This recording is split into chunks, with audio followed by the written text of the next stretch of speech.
एक शिक्षक अपने घर के लोड से बहुत परेशान रहता था। उसको लगता था मेरे ऊपर ओवरलोड है। ये पत्नी, ये बच्चे, ये परिवार, ये माता पिता, ये बहू, नाती पोते, सबका खर्चा उठाना, सबकी व्यवस्था, ये सब करो, लेकिन हंसते हंसते करो, लोड मानकर मत करो। ये अपना तो दैनिक कार्य समझो, ये कोई कठिन नहीं। मकान भी अच्छा बनाओ, अच्छा ना हो तो दूसरा बनाओ, तीसरा बनाओ, जिंदगी भर बनाते रहो, बेचते रहो, क्या फर्क है। कोटा राजस्थान के विनोद जैन कह रहे थे कि जिस मकान में मैं रहता था, मेरी वाइफ ने कहा ये ठीक नहीं, तो उसको मैंने बेच दिया, दूसरा लिया। 2 साल बाद बोली ये भी ठीक नहीं, तो उसको भी बेच दिया, तीसरा बनाया। फिर 6 महीने बाद बोली ये ठीक नहीं लगता है, तो उसको भी बेच दिया। तो जितने मकान बेचा सब में 1-1 लाख 2-2 लाख का फायदा हुआ।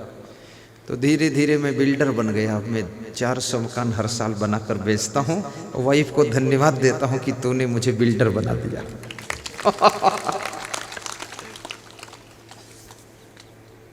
खूब अच्छे अच्छे मकान बनाइए, और अच्छा न लगे तो बेच भी दीजिए, अच्छी अच्छी गाड़ी भी लाइए, लेकिन ये सब दिनचर्या समझकर करिए।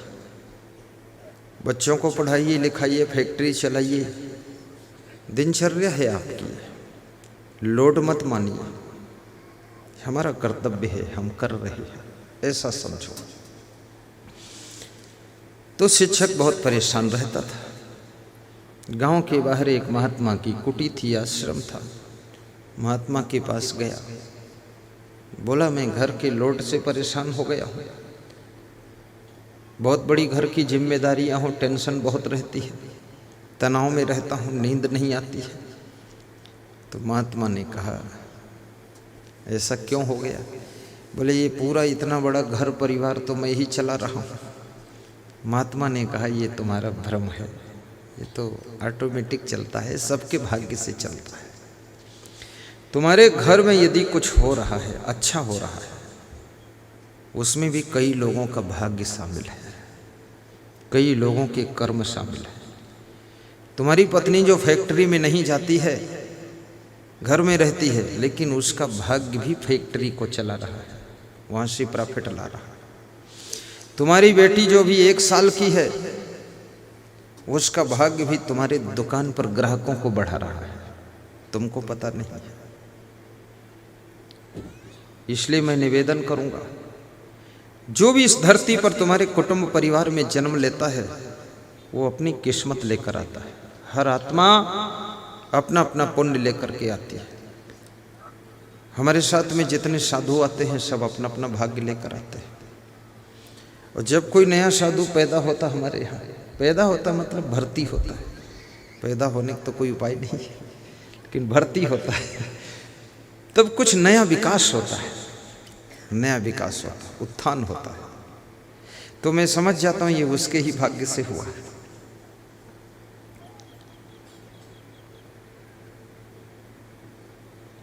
तो महात्मा ने कहा कि तुम शिक्षक महोदय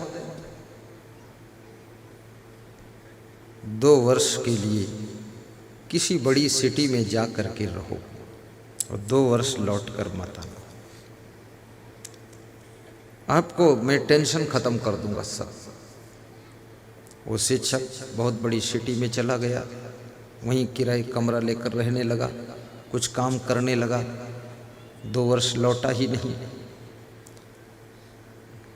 उसके परिवार के लोग आश्रम में पता लगाने आए कि मेरे पिताजी कहाँ गए। आश्रम आते थे कभी कभी, तो महात्मा जी रो पड़े, बोले कि आपके पिताजी शाम को आए थे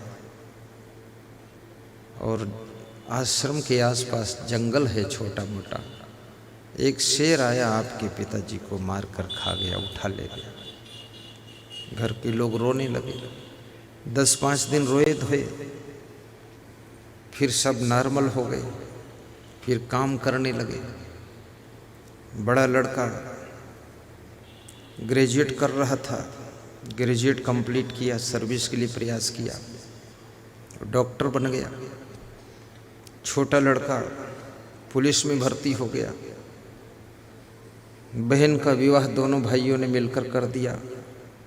मकान पुराना था, तोड़कर नया बना दिया। महात्मा जी 2 साल बाद उस शिक्षक को सूचना देते हैं कि अब तुम वापस लौट आओ, और उस शिक्षक को लेकर साथ में जाते हैं उसके घर पर।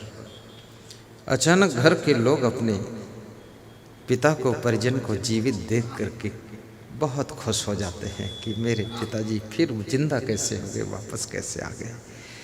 पैर छूते हैं, खुशी में रो लेते हैं। शिक्षक ने पूछा, ये नया मकान किसका है बेटा? बोले पिताजी आपकी कृपा से हम लोगों ने बनाया है। बोले बेटी कहाँ है? बोले वो तो ससुराल चली गई, शादी कर दिया। बोले आप लोग क्या करते हो? बोले मैं डॉक्टर हो गया, छोटा भाई पुलिस में हो गया। तो वो शिक्षक बोला कि आज मेरा भ्रम टूट गया कि मैं ही इस परिवार को चला रहा था। इस परिवार को तो ये पूरा परिवार ही चला रहा था। मैं खाम खा टेंशन लेकर परेशान रहता था, इसलिए तुम भी टेंशन मत करना, ये व्यवस्था कुदरत चलाती रहती है। बस पुण्य किया करो, पुण्य के कार्य किया करो, उससे तुम्हारा भाग्य चमकेगा। भंडारा भी कर दिया करो, कहीं बड़ा भंडारा हो रहा हो उसमें सहयोग दे दिया करो। भोजन परोसने से भी पुण्य बढ़ता है, जल पिलाने से भी पुण्य बढ़ता है,